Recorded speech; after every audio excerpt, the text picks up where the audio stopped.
કૃષ્ણ કરે એમ તમે કરી ન શકો, બાકી કૃષ્ણ કરે એમ જ કરાય. આપણાથી થાય નહીં. આપણું ઈગો આડો આવીને બેસી જાય. 5, 10, 15, 50 કરોડના માલિક થઈ જાવ અને પછી ડ્રાઈવર રાખ્યો હોય.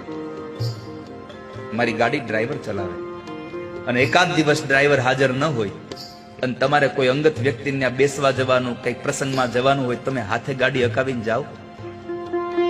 સાચું બોલજો, જાઓ?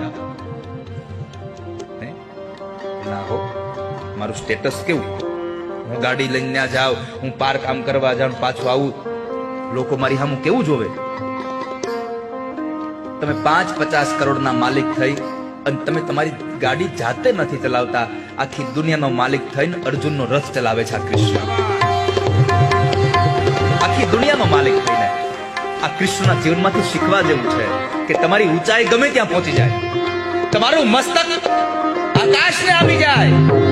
ભગવાનને પ્રાર્થના કરજો, ઠાકોરજી મારી ઊંચાઈ આકાશને આંબી જાય, પણ મારી પ્રાર્થના ઈ તમને છે કે મારા પગ જમીનથી જુદા ન થઈ જાય, હું જમીન ઉપરથી વયો ન જાઉં, મને અહંકારનો પણ ન આવે, મારા જીવનમાં ક્યારેય મને મદ ન આવે, મને અહંકાર ન આવે.